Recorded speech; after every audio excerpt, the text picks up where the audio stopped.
Tenemos que darle la bienvenida a Pedro Pablo Yermenos, un destacado jurista, abogado en ejercicio y además después tenemos que decir que un articulista muy vigoroso en la prensa, en el Nacional sigue escribiendo sus artículos, también aparecen en periódicos digitales. Durante años ha sido comentarista, todo en el programa con Carmen Inver, muchos años en la mañana en la radio. Pero además tuvo una militancia política de una gran parte de su vida de muchacho, de jovencito, hasta unos 20 años en el PLD, hasta ser presidente de un comité intermedio del Partido de la Liberación Dominicana, del que renunció en el año 2007, sí, por ahí. Sí. Vamos a conversar con él. Primero, danos tu visión general de la perspectiva, tu perspectiva de la situación político-social, institucional del país, Pedro Pablo, después de tantos años de lucha que tú llevas en el ámbito nacional. Bueno, muchas gracias, encantadísimo de estar con dos personas a las que admiro y respeto mucho. La situación político, social, económica del país está al borde de ser extrema. Y es así porque hay una combinación de factores que determinan que la situación sea realmente difícil. Es un sistema que definitivamente está agotado y que está ya dando sus últimas manifestaciones de estabilidad. Y eso tiene razones muy claras que lo determinan. Y lo primero tiene que ver con la economía. Ya la economía dominicana empieza a dar manifestaciones de expresar sus falencias porque se ha soportado en los últimos años sobre bases sumamente frágiles. Y es verdad que la economía ha crecido muchísimo, más que cualquier otra economía del área, pero las bases que han sustentado ese crecimiento han sido bases sumamente frágiles, que era completamente previsible que eso no se podía prolongar por muchos años. Y ya estamos en el periodo en que esas debilidades, esas fragilidades se empiezan a poner de manifiesto. ¿Cuáles son esas fragilidades? Un crecimiento sustentado de manera principal en un endeudamiento muy poco productivo y de muy mala calidad, porque hay financiamientos que son con organismos crediticios internacionales que son muy onerosos. Una deuda externa que siempre se maneja de manera turbia y que en consecuencia no se aplica de manera rigurosa para los proyectos a los que estaban destinados.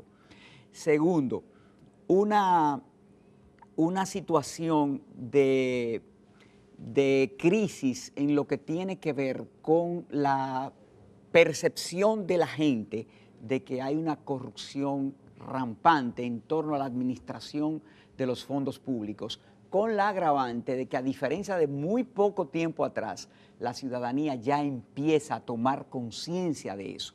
Si ustedes recuerdan, en las encuestas de hace apenas unos años, el problema de la corrupción no figuraba en las encuestas dominicanas. Sin embargo, hoy ocupa uno de los 3 primeros lugares en la preocupación de la gente.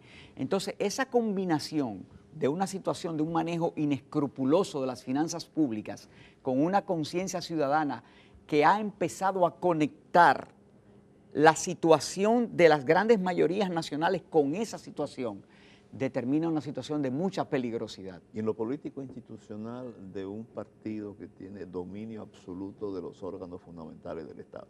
Eso es también una causa esencial. Hay una dictadura constitucional en la República Dominicana, porque el concepto de dictadura ha evolucionado. Aquí hay mucha gente que dice, pero ¿cómo va a ser? Se nota que tú no viviste lo que era la época trujillista. Bueno, pero es que las manifestaciones de la imposición institucional son diversas y han cambiado enormemente. Ya no hay que matar, ya no hay que apelar a esos recursos intimidatorios con las características que se hacían antes. Ahora se hacen de otra manera.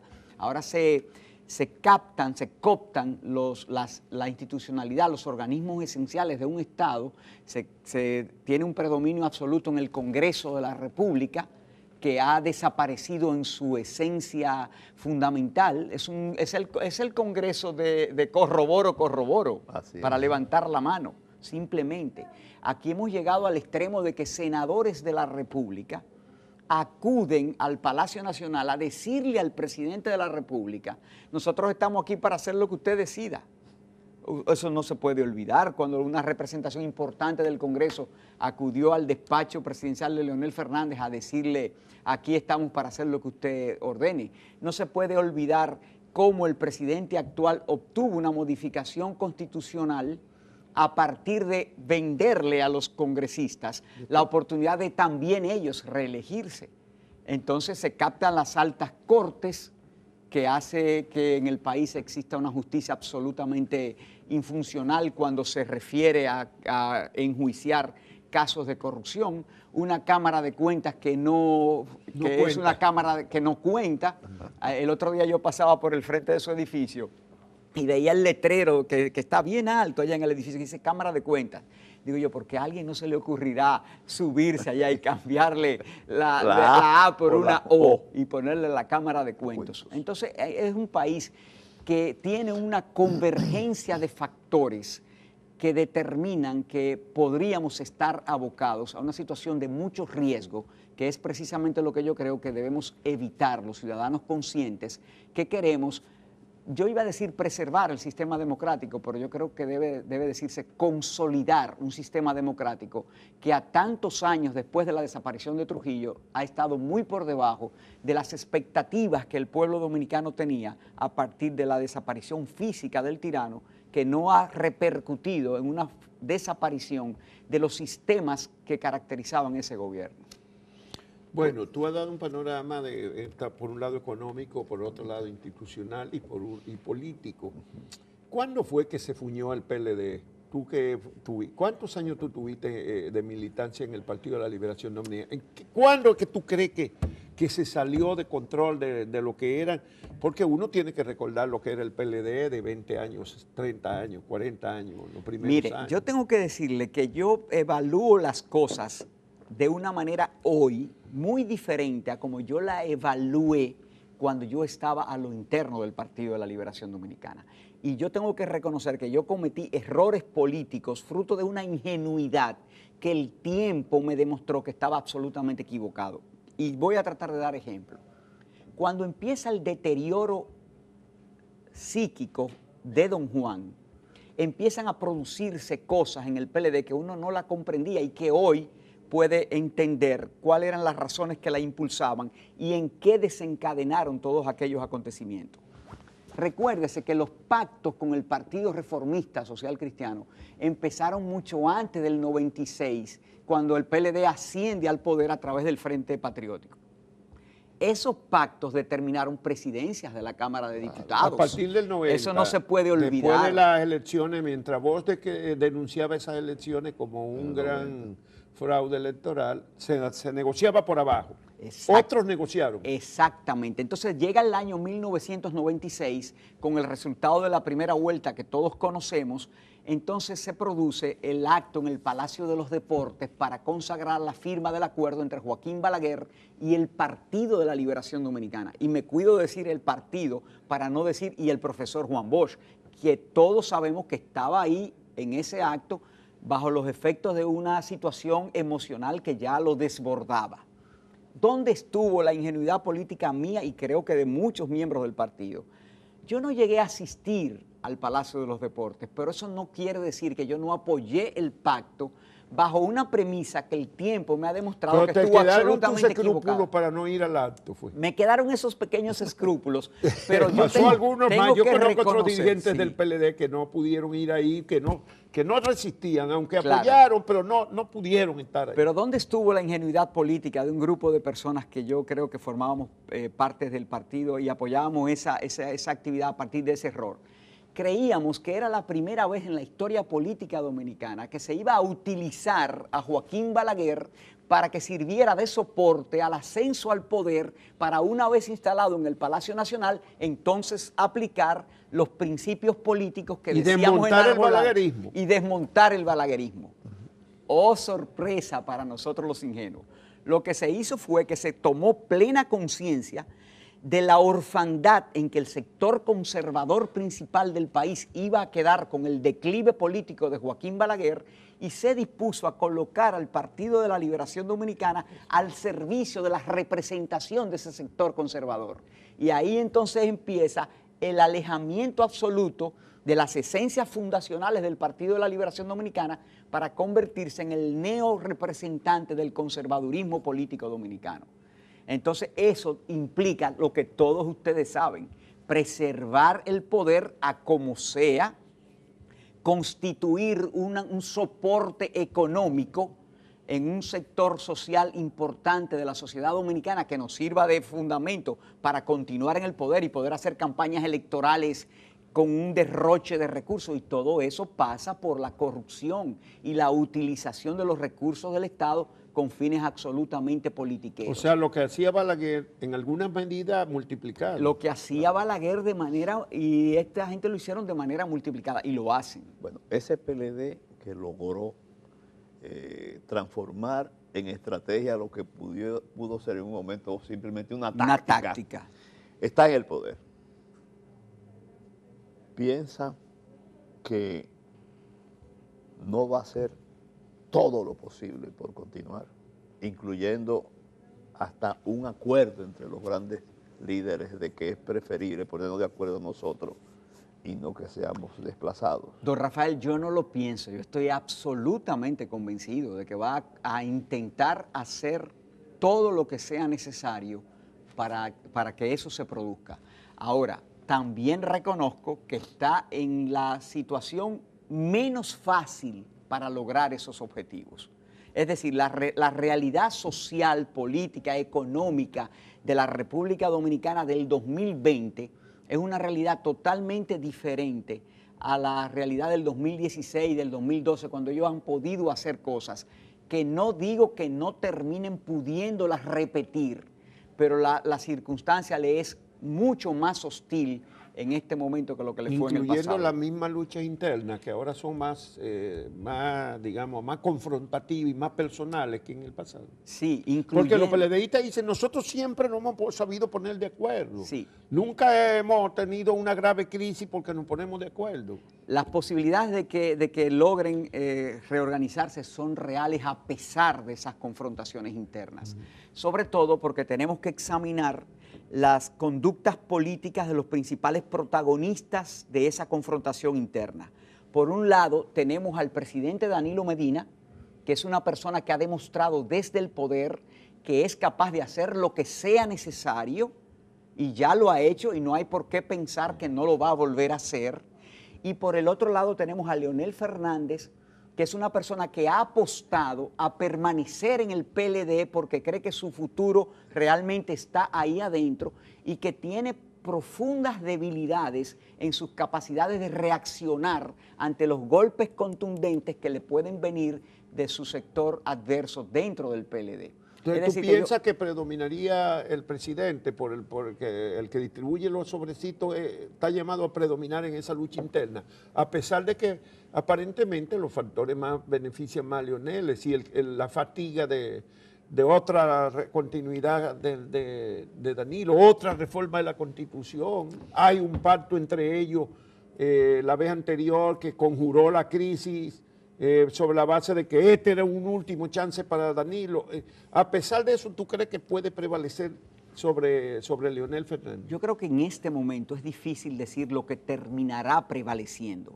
Ahora, yo estoy advirtiendo de que la confrontación existe y se va a prolongar porque ninguno de los dos sectores va a ceder fácilmente, y en esa cerrazón la tendencia del presidente de la República, por las características de él como político y las características del país en lo que es las posibilidades que le ofrece tener el control del presupuesto y de los decretos al presidente de la República, en esa confrontación el presidente de la República tiene ventajas competitivas respecto al expresidente Fernández. 2020, elecciones. Un PLD que va a hacer todo lo posible por quedarse, un presidente que sabe lo que hay que hacer y lo está dispuesto a hacerlo. La oposición, las posibilidades sí, pero de perdón, un desplazamiento. antes de la oposición, al final de cuentas, Danilo podría lograr repostularse. O tiene como alternativa buscarse una tercera persona o auspiciar a un candidato que pueda vencer a Leonel. Lo que va a terminar sucediendo en este momento es difícil de decir, pero yo me atrevo a apostar a que lo va a intentar. Eso es innegable. Eso parece que sí. Lo va a intentar. De que sus circunstancias en este momento son más difíciles que en el 16, no hay ninguna duda. Tiene unas circunstancias absolutamente adversas respecto al 16, pero eso no quiere decir que en este momento ya él lo haya descartado. Cuando él dice, me detengo al decir entrevista, en el montaje que se hizo en el Palacio Nacional, que él ya tiene la decisión, pero que la posterga para marzo, eso no es definitivo. No es cierto que en este momento él tenga la decisión que va a anunciar en marzo. En este momento la decisión que él tiene es de intentarlo. Claro. Aunque en marzo termine diciendo, no, yo desde aquella entrevista dije que ya sabía y lo que voy a decir es que no lo voy a intentar. No, si dice eso es porque las circunstancias de la entrevista a marzo le fueron adversas. Pero en este momento lo que él tiene, y es evidente, señores, solamente hay que ver lo que son los movimientos y las acciones del presidente de la República para darse cuenta que él lo va a intentar. De lo que termine sucediendo, ya eso es otro asunto. Bueno, cara al 20, para enfrentar con posibilidades de desplazamiento del PLD, sea con Leonel o sea con Danilo Medina, ¿qué hacer? Bueno, las posibilidades de una sustitución del partido de gobierno a partir de las elecciones del 2020 van a depender de si el sector opositor de la sociedad dominicana reitera o no lo que ha sido su comportamiento político histórico. Si la oposición acude a las elecciones del 2020 con las mismas características con las que ha participado en los procesos electorales anteriores, no tiene ninguna posibilidad, porque esas características han estado marcadas por la dispersión, el protagonismo inconducente, la manifestación de egos incontrolados, donde cada quien quiere ser presidente de la República y no cede a una concertación necesaria. Dicen que es muy difícil que una conducta histórica en un ser humano o en una institución cambie de golpe y porrazo, pero la esperanza es lo último que se debe perder y por lo tanto abrigamos la ilusión de que esa conducta cambie, porque si eso se mantiene igual, los resultados van a ser similares. Ahora bien, supongamos que haya una conducta distinta de esos sectores políticos, sobre todo minoritarios en la oposición. Aún eso no será suficiente para enfrentar con éxito la maquinaria del PLD. A ver si me interpreto. La unificación, voy a decir, de los partidos de oposición no es suficiente todavía. No es suficiente, no es suficiente. ¿Qué se requiere? Se requiere un ejercicio ciudadano determinado a acompañar ese esfuerzo opositor unificado y que a ese sector político que concurra mínimamente cohesionado al proceso le acompañe una corriente ciudadana que le diga, mira, nosotros estamos en disposición de sumarnos a ese esfuerzo, pero nosotros tenemos estas y estas condicionantes. ¿Tú estás en disposición de apoyar estas variables? Sí, yo estoy en disposición. Bueno, pues vamos a suscribir un acuerdo. Entonces, un frente social y político. Eso resulta imprescindible. Y hay atisbos de esperanzas en ese sentido. Y eso tiene un punto de inflexión que hay que señalar, y es el inicio de las actividades de Marcha Verde. Desde la irrupción de Marcha Verde en el escenario político dominicano, hay una modificación en el ejercicio de la ciudadanía en la República Dominicana. Y por eso es muy importante los esfuerzos que se estén haciendo y que se puedan implementar para darle soporte ciudadano a una oferta político-electoral. Yo creo que ahí es donde podría estar la solución. Pero hay muchos grupos en la sociedad que han estado planteando, han dicho eso, y incluso los partidos también. El problema es viabilizar eso. Esa es la gran dificultad. La gran dificultad. Porque tenemos un sector opositor que realmente ha sido renuente a ese tipo de cosas. Porque yo prefiero ser candidato presidencial, aunque sepa que no voy a llegar ni al 1%, a sumarme a ustedes a un proyecto conjunto que aún implicando eso, una disminución de mi protagonismo. Bueno, ellos también plantean que no van a atajar para que simplemente cambiar un presidente por otro, y en eso tienen alguna razón. Es decir, en el pasado lo que se ha discutido siempre es que tiene que ser sobre la base de un programa. El asunto es que no se ponen a elaborarlo. Por ejemplo, Guillermo Moreno en el pasado proceso, en el 2015, hablaba de una mesa de concertación, y aquí le preguntamos, ¿y cuándo la vamos a convocar? Nunca se montó la mesa, Claro. Se quedó en el discurso de que era necesario una mesa para concertar un programa, pero no se hizo el esfuerzo. Ese programa y esas políticas públicas sugeridas es lo que puede ser el gran aporte de esa ciudadanía organizada que se arrime a una opción político-electoral para conformar una alternativa capaz de seducir a las grandes mayorías, porque las condiciones subjetivas están dadas. Ahí están las encuestas donde dicen que casi el 60% de la población dominicana se muestra en disposición de apoyar una alternativa alejada de la tradicionalidad política dominicana. Ahora, eso por sí solo no basta, eso hay que canalizarlo y conducir esa gran población hacia una oferta electoral Bueno, hay otro atractiva. riesgo en la sociedad, que hay quienes piensan que se puede prescindir de los partidos y que va a surgir de ese 60% rápidamente una alternativa, como ha pasado en otros países donde ha surgido, pero se ve en la perspectiva dominicana que pueda desplazarse por completo a todos los partidos, tanto de la oposición como del gobierno, y surja una salida, digamos, un emergente, un bateador designado emergente. Bueno, aquí hay posibilidades de que surjan opciones alternativas que puedan atemorizar o que puedan seducir.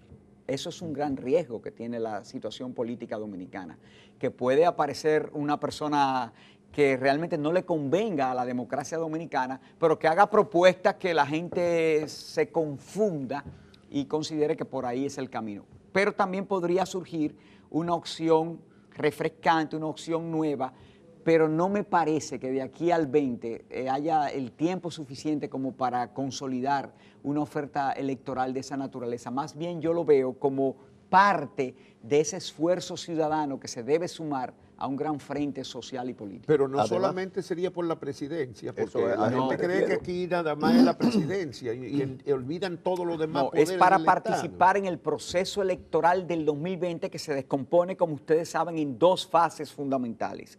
La primera, que serían las elecciones de febrero del 2020, que son elecciones municipales y congresuales que tienen... No, municipales nada más. Elecciones municipales que tienen una importancia vital a los fines del resultado de las elecciones de mayo congresuales y presidenciales. Hay que entender que esa es una gran oportunidad de motorizar la convergencia necesaria y llevar a las alcaldías de los municipios del país candidatos diferentes y empezar a hacer proyectos ahí muy importantes y que se conviertan en espejo de lo que podría ser un gobierno nacional. Y ahí se puede entender que si consolidamos el poder municipal, vamos mucho más fortalecidos a las elecciones de mayo de ese año. Pero para eso, todo eso pasa por la deposición, por deponerse egos que son realmente retrancas en ese proceso de concertación necesaria. Bueno, cuando hablábamos de la reelección ahorita íbamos a presentar el último video. Ha aparecido ya como 7 u 8 en los últimos 2 meses. Videos reeleccionistas que no están en la televisión, pero están en las redes. El último apareció el fin de semana pasada. Vamos a verlo. A ver qué comentario te merece la presentación de ese video de reeleccionista del fin de semana último. Y ahora es que tú estás comenzando. Vamos todos juntos, vamos por la unión. Soy Danilo, soy de corazón. Vamos por progreso, vamos por la paz. Vamos todos juntos por 4 años más. Vamos por más. Vamos por más.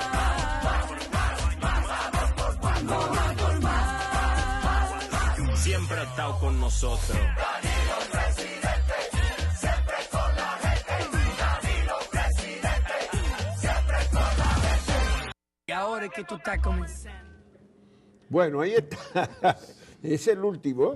Pero nosotros tenemos una colección de los Y a antiguos. ninguno de nosotros tres se nos escapa que este es un gobierno que maneja lo comunicacional con muchísimo cuidado y todo en ello responde a un plan, a una estrategia, a unas tácticas. Y eso no puede ser obra de un muchacho que No, que eso hizo es lo que ahí es lo que iba a decir. La A que nadie un se le puede. entusiasta, No, que se pase de contento. De las redes. Ahí iba. A nadie se le puede ocurrir que eso es una manifestación aislada de una persona que quiso congraciarse, que quiso ser gracioso. Además que, como usted dice, eso no es aislado, eso es uno de varias Tiene una propuestas. línea, Claro, una línea productiva. claro, de porque es que hay producción. toda una estrategia, todo un plan cuyo objetivo final es la repostulación del presidente, aunque eso termine imponiéndose en la realidad a que haya que producir cambios en el trayecto. Bueno, nada, vamos a agradecer la presencia hoy viernes a Pedro Pablo Yermenos Forastiere, que es jurista y, como ustedes ven, un político bastante avesado y que comprende la dinámica del PLD. Así que muchísimas gracias. No, gracias a ustedes por la invitación. Muchas gracias, Pedro Pablo.